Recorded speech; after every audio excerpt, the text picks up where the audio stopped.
Hey everybody, thanks for clicking on this video. My name is David Pendleton, and today I'm going to give you my pro walkthrough on the Golf Clash Coast to Coast tournament. So this one is a little bit more difficult. You're going to see a lot lower scores that are going to lead the brackets. But this was my qualifying round, so I'm still getting dialed in on a few shots, but we're getting really close. I'm going to walk you through each shot, hole by hole, and I'm going to go a little slower this time because I've had some people ask, like, what do I take notes on? And when I say dialed in, like, what specifically does that mean? So I'm going to show you right off the bat on hole number one. So hole number one this time, we are starting off with a par 3. And this one, I think, is going to be probably the easiest one to get a hole-in-one on. So if we're looking for an extra drop, I think it's going to come from holes number 1 and hole number 2, which you're going to see right off the bat. But I'm going to show you this replay, and I'm going to talk you through what I do, and then I'm going to show you a recording of this shot to show you what I mean specifically on how I take notes during a tournament. So here's hole number 1, and what we're doing, just so everybody knows, is we're going to play this one at 20% elevation. And we're going to be using anywhere from like 3.8 to 4 backspin on every shot. That's going to be consistent no matter what the wind is. And from there, we're adjusting our left spin. So this one, I went a little light, and it cost me. I did 3.5, and I did 1 left spin. So 5.7 miles per hour. I know that 1 left spin is accurate, and I know we're going to need just under 4 backspin. So we hit a perfect shot, and as you can see, the ball comes in really nice. We get the camera angle that we're looking for. But I guess we come in a little too hot. That didn't feel like it was coming in heavy at all. But regardless, you can see that we have that one on point. And I've kind of written down that 5.7 is 1 left spin.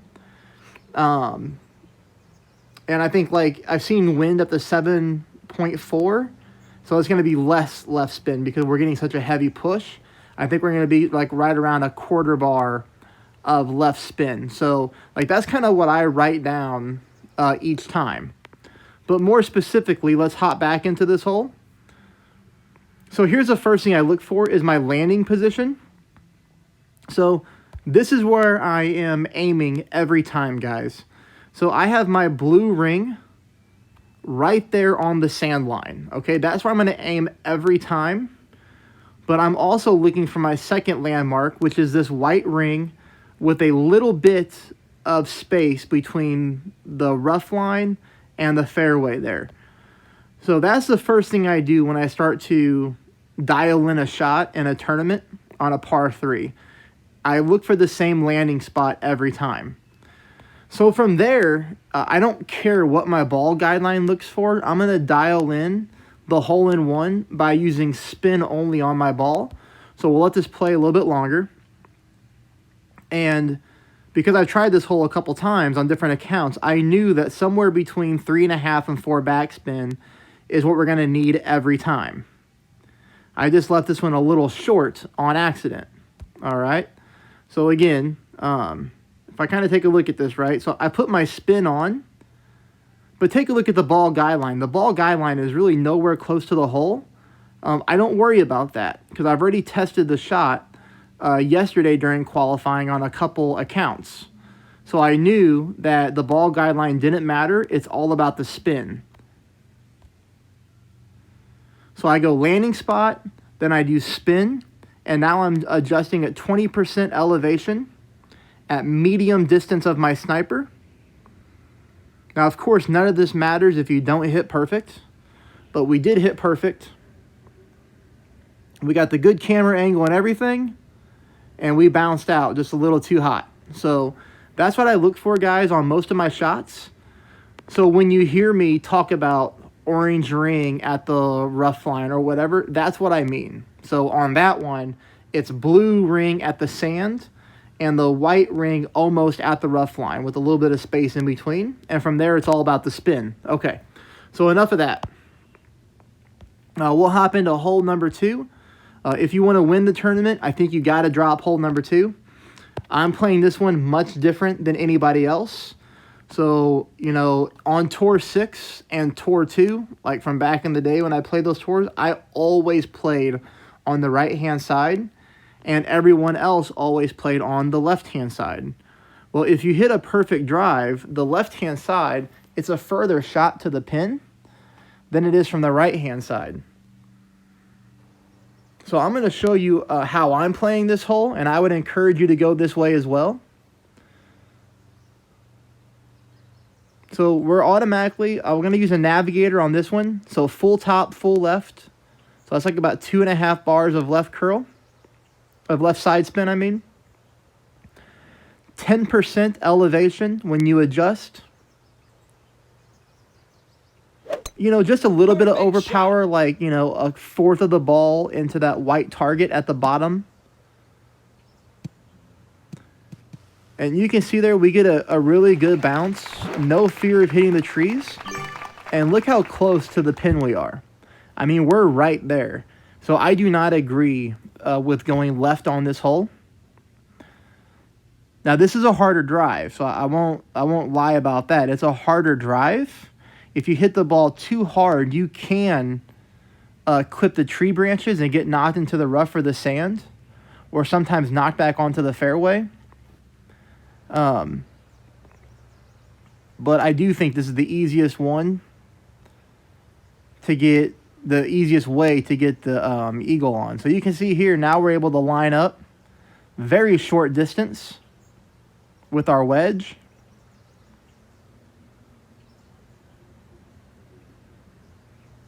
We have a really good ball guideline, so I mean, we're like directly in the pin. You know, one thing I like about this club is, you know, the rings you have to pull, it's not that many of a difference from minimum to max distance. So this one was like right around mid. Perfect shot.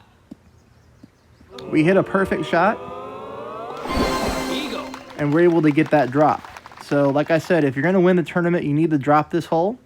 This is probably the easiest eagle in the tournament for a par 4. Now, for you guys who don't like playing with navigators, for you guys who like to have a little bit more control with your ball, I took the same shot here with a katana. You'll see as far as spin goes, we're pretty much looking at the same thing. So we're looking at full top spin. We're trying to get the ball to roll as high up on the fairway as we can. And with the navigator, I did 2.5 left, but this one I went 3 left. Because you saw in that last shot, we were pretty close to rolling into the right-hand side of the rough. But we weren't in danger. You know, so it's not like we got lucky. We hit a perfect shot, and the ball rolled exactly where we wanted it to because we made the right adjustment. But same thing here, 10% elevation on the shot. This is using a katana. Perfect shot. Because it's a power 2 ball, I didn't do any overpower. Again, you don't want to hit it too hard because you will clip the branches and fall down. But you can see there, no fear of clipping a branch or a tree. I use just a baby amount, I mean a real baby amount of left curl on my drive. And that put us at another very short chance for a chip in. So that's how you play that hole right there. Now, hole number 3 is a par 5. And you're going to have to play it basically like a par 4 because more than likely you're going to get a birdie on this hole.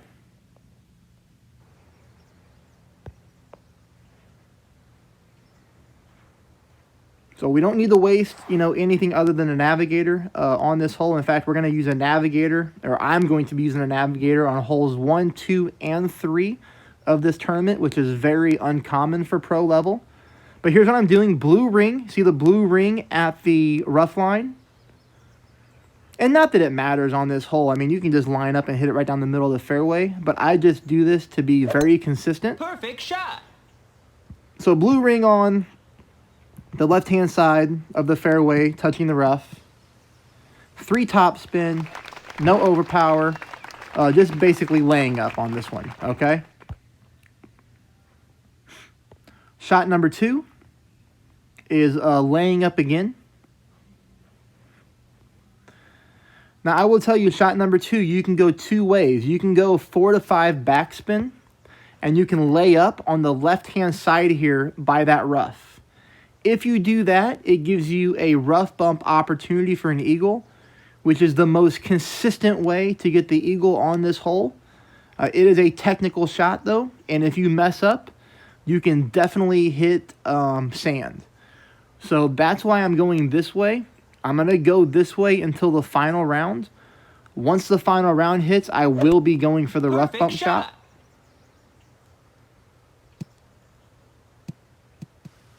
But, you know, during qualifying and the next round, I'm just going to make sure I get in, make sure I have a respectable tie-breaking score. And then on the final round is where I'm going to go for the Hail Marys. But anyways, we're just laying up there. You know, and I'll show you what shot number 3 looks like. But this is very straightforward. You know, if you just lay up on the drive, lay up on the second shot. And then here, I like to use the Goliath. Again, just because of ring adjustments, the ring pulls on the Goliath are very similar from minimum, mid, and max distance. And I've been playing at this club so long, I have a good idea of how the ball rolls. But anyways, this is what the shot looks like on the third shot. I didn't drop it, but you can see shot number 1, shot number 2, shot number 3. Very simple, but we will be going for a home run during the finals.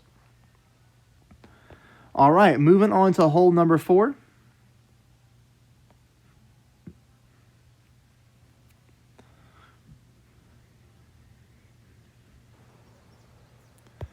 So hole number 4 is the only drive that I messed up during my qualifying round.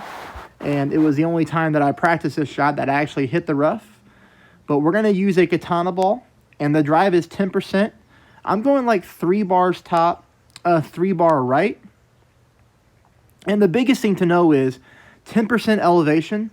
But when you're done adjusting, you need to flip the camera back around and then push your rings, your target, straight back up to max. So you see I adjust, and then I push it all the way till my club's at max again. We need the extra distance. What I need to add to this shot, and I just simply forgot to do, was to use right curl on the drive. So that was just a brain fart on my end. But if I'd have used about half a bar of right curl, we'd have been on the fairway exactly where we want to be. But this one, guys, no harm, no foul on this drive. Unless you really just shank something, you are going to get to the green in 2 shots, no matter what. And even if you're in the rough like I am here, you actually have a pretty good line to drop the eagle. You know, so I play this one like, you know, mid distance of my Nirvana. Aim directly at the pin. But you can see here, very simple approach to the green, even though I'm in the rough. And I don't need to show it to you. I didn't drop it. I hit a great left, and we missed barely to the left-hand side. But, you know, I'm just showing you how easy that hole is to get the birdie on. So hole number 5, I also play very different than most people. Just because, you know, on Tour 6, I was able to get a lot of hole-in-ones on this hole by playing a max backspin shot with a Goliath and a Navigator.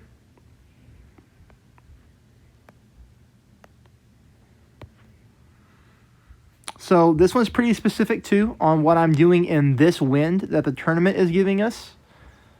So we're pretty close to getting the hole-in-one on this one. But first thing is max backspin with a Navigator. And no side spin yet. And I'm going to be lining this up almost directly into the hole. So you see right here, I aim right at the pin. And then I add half of a bar of left spin. So you see my ball guide line is to the left. That's okay.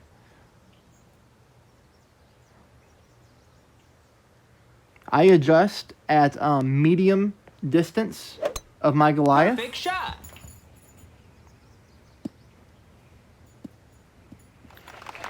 Nice on. And so we're right there. We're exactly 1 green square away from a hole-in-one. So what I'll do in the next round is if I have similar wind, I'm just going to change that to one full bar left spin and see if we can get that one to drop.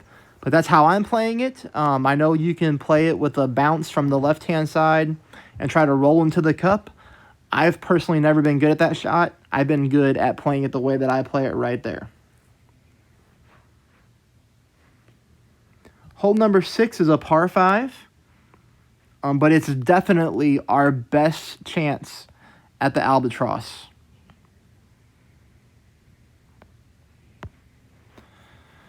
So we're going to be using a katana on this one. And the drive is going to be played at 20% elevation. And I want you to play it to the left-hand side. I know the left-hand side is a harder drive. It's a more of a gamble. We're getting tailwind. We could go straight. But you're not going to have the best angle at the Albatross if you go right. This is the way to play it right here. So full top spin, 3 left spin, no overpower needed, just a normal shot. Perfect shot.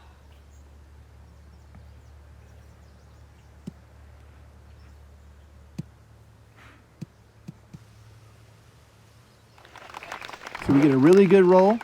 And you're going to notice by the camera angle, I mean, we're going to have a straight shot at the pin.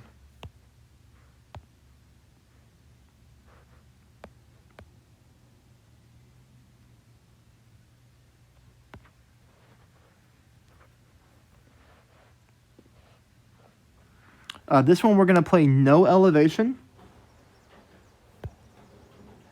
And we're going to play max distance of our sniper.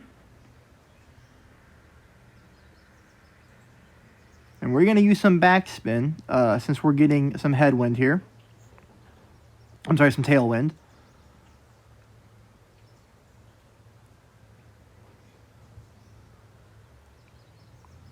So I aimed it directly at the hole, and I left it just a little bit short because we're going to get a wind push once our ball lands here.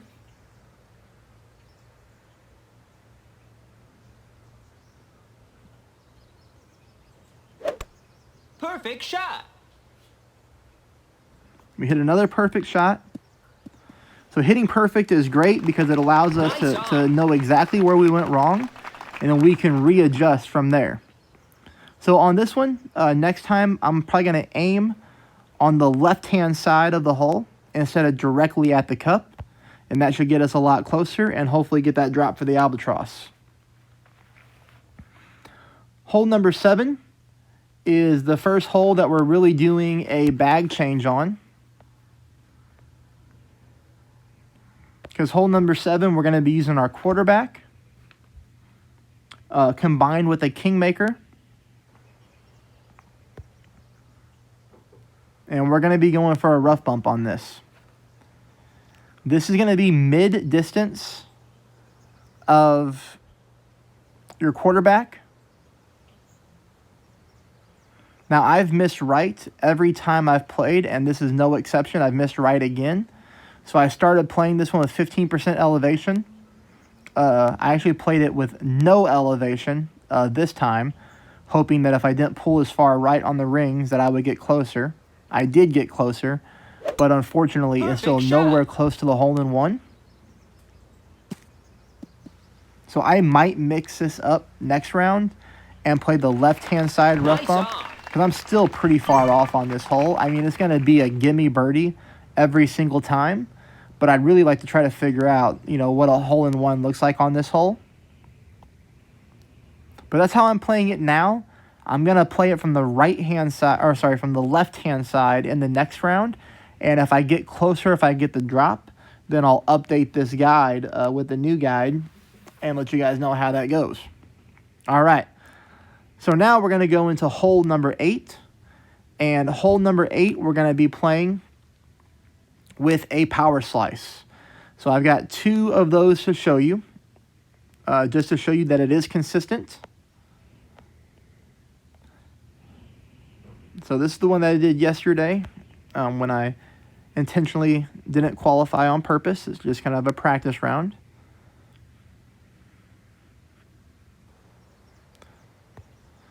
But here's what you need to know if you have a... Oh, sorry.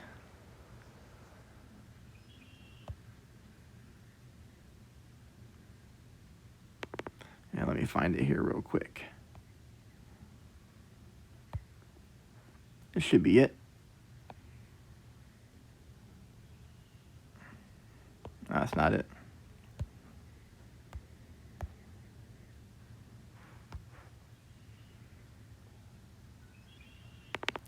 Oh, none of those are it.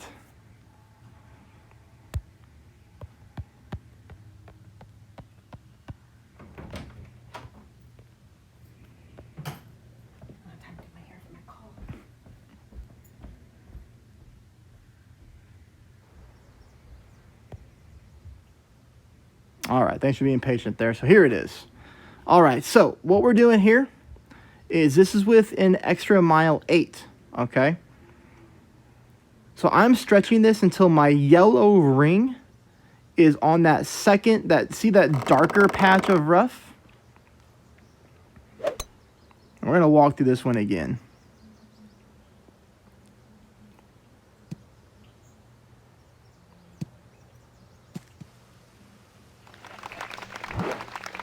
So there's the end result of that shot.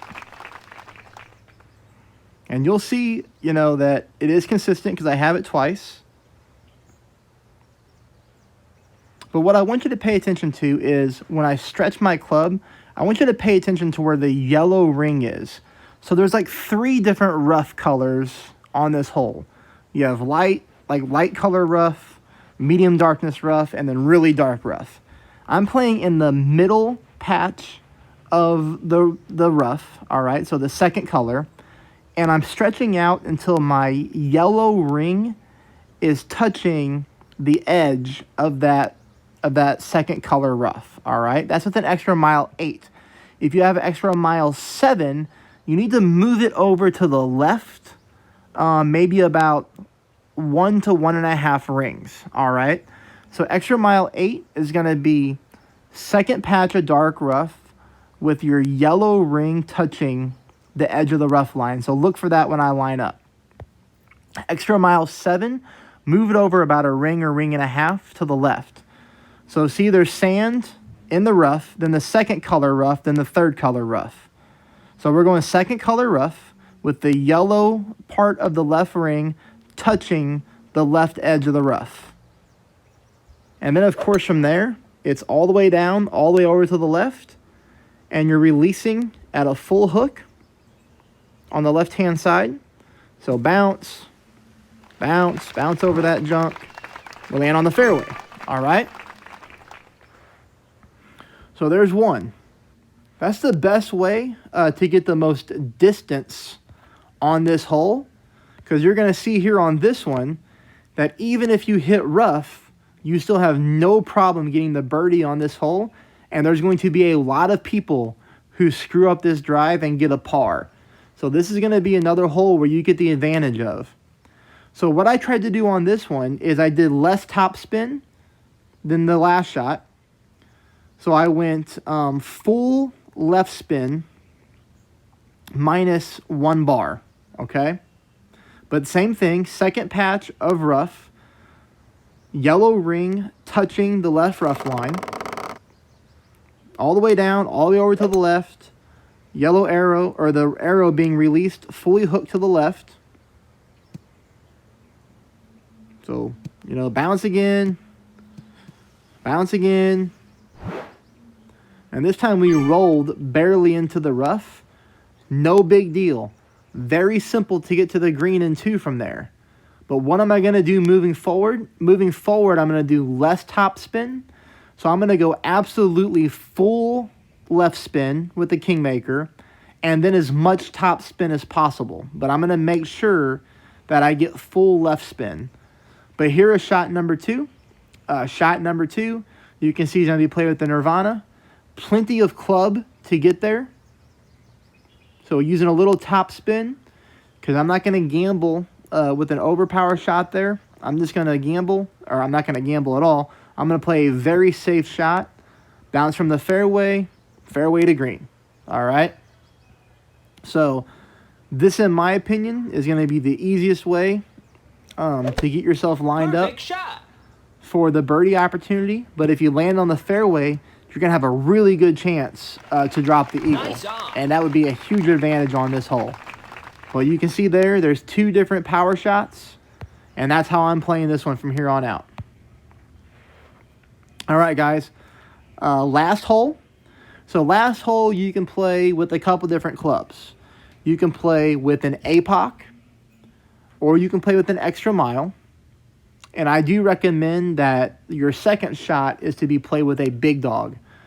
So I'm going to show you 2 ways to play this drive. Here's one. And they're played the same no matter what club you use. So I'll just show you this one for time.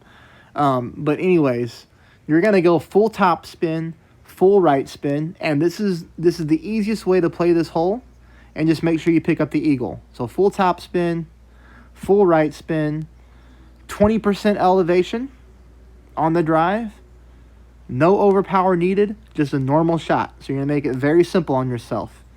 No fear of playing to the right-hand side and clipping rough Perfect and being shot. screwed on shot number 2.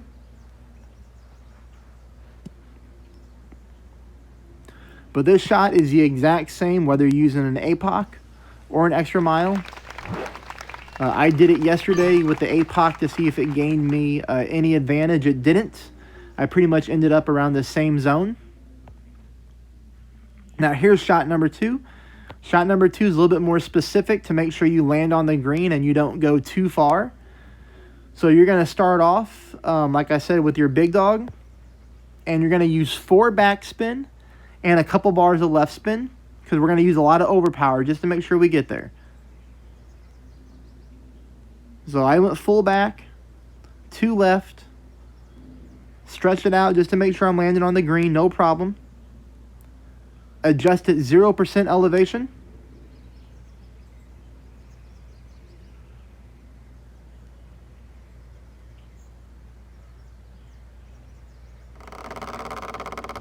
And I'm overpowering my ball down to the bottom of the target there. Great shot. But this is a very easy ball guideline.